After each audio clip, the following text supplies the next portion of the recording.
Hello and welcome to the FatBoss Guide to Amber Shaper Unsolved 10-man heroic in the Heart of Fear. Yes, this boss hasn't really changed that much at all, really. But there's one new change that kind of does change how you have to do the whole fight, though, which is really quite interesting. But before we go into that, if you haven't seen the normal mode guide to this fight, then do please go click up on the screen now, and that'll take you over to the normal mode guide, because we won't be covering all the shit that's in normal mode, because, as I said, the fight hasn't changed that much. We're only going to be covering the heroic changes. Now, for this encounter, you want to bring 2 tanks, 3 healers and a mixed DPS makeup.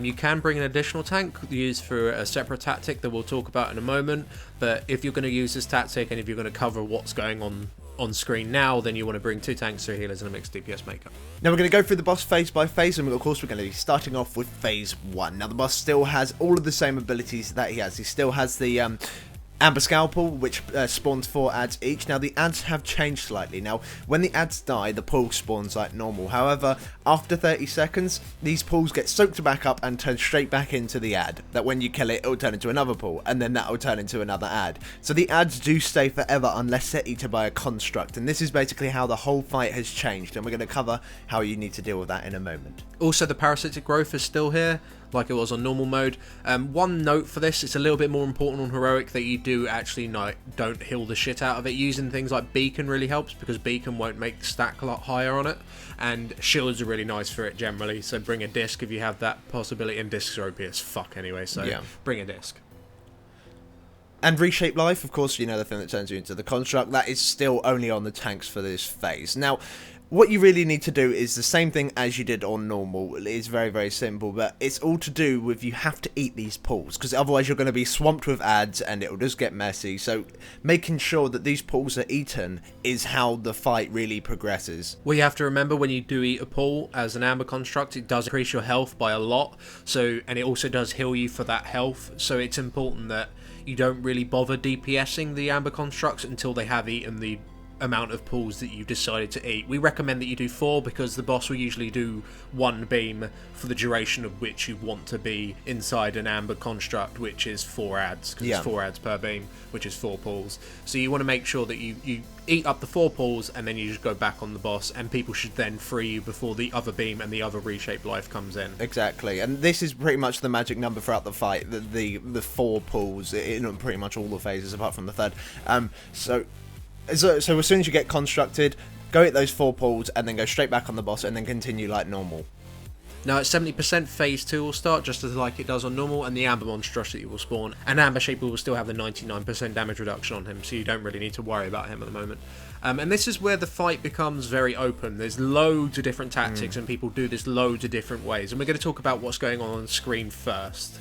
Now in this phase, it's still very important that you interrupt the Amber Monstrosity's explosion, because that does an incredible amount of damage, and it's still very important that you interrupt yourself.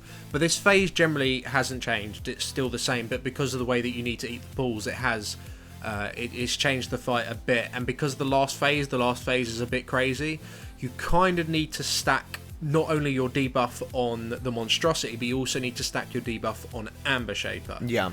However, because you don't really want phase 2 to go on for that long, nor do you really want to faff around that much, you kind of need to do it on both. That's what's being done in this footage, at least. When you are in a construct, we recommend that you just put all your stacks on the Monstrosity. DPS that aren't in the constructs need to make sure that they're DPSing down all the little lads before they do DPS down the Monstrosity, and it's important that you keep that debuff rolling on the Monstrosity. If the debuff drops on the Monstrosity in phase 2, then you are screwed. You're going to get absolutely fucked, especially if your debuff is very high already.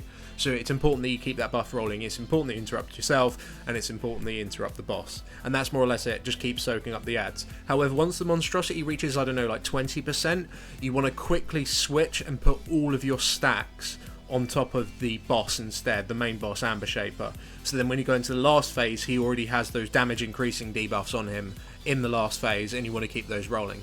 Now that's what's being done here. They're putting the debuffs on the Monstrosity, they then get the Monstrosity low, and then they're putting all the debuffs, they're stacking them up using their 1 ability in the construct on Amber Shaper, and then they're just killing the Monstrosity off once all the ads are cleared and everyone's in a good position to cross over and transition into the last phase.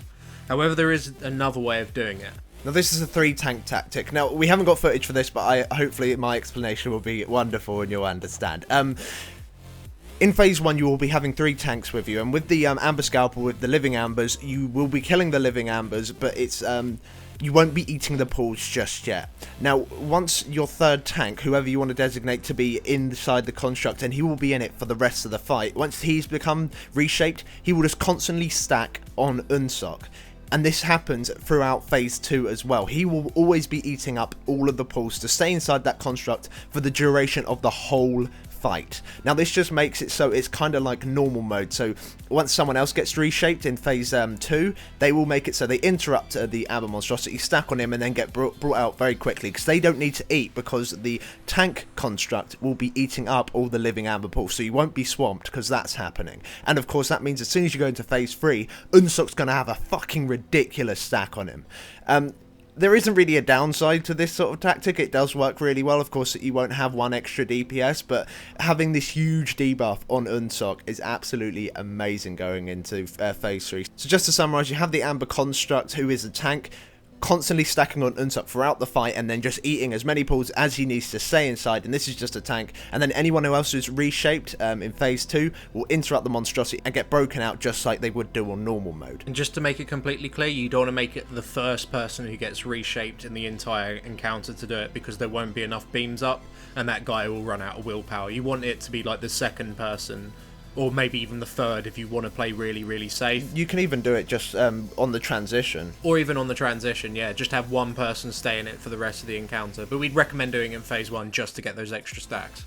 Now once the Amber Monstrosity has died, depending on whatever tactic you decide to use, either way, Unsock should have a shit ton of stacks going into phase 3. If he doesn't, you're pretty fucked, and you want to kind of sort out what the fuck you're doing and make sure he does have all those stacks. Now phase 3 on its own, it's just a lot of fucking damage. However, there is one new move called Amber Globule. When the boss does this, he'll spawn 2 orbs, and they usually spawn out like the resin pools that sort of line the side of the room where you've been killing the trash, and they'll target one player each.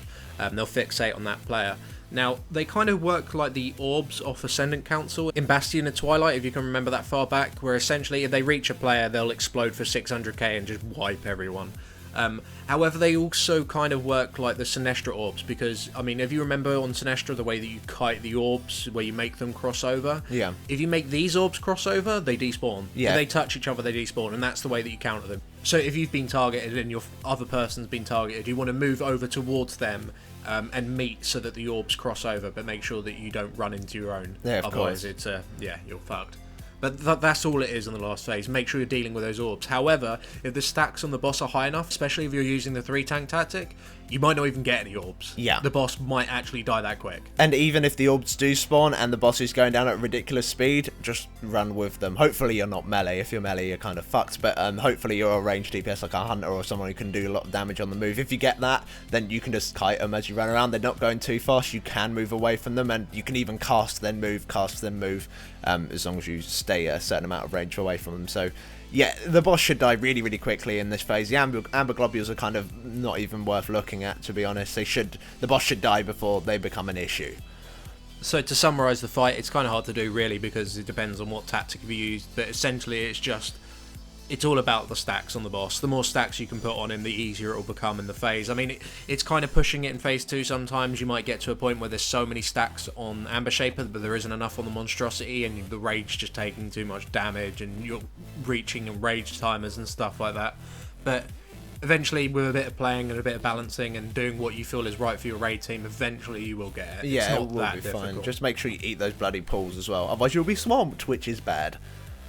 So thank you for watching, guys. I hope this guide did help you out. If it did, please give it a thumbs up. It does help us out quite a lot. And make sure to comment, rate and subscribe. And if you'd like to see other 10-man heroic guides by FatBoss, please do click up on the annotations you see on your screen now. Thank you for watching. Thank you.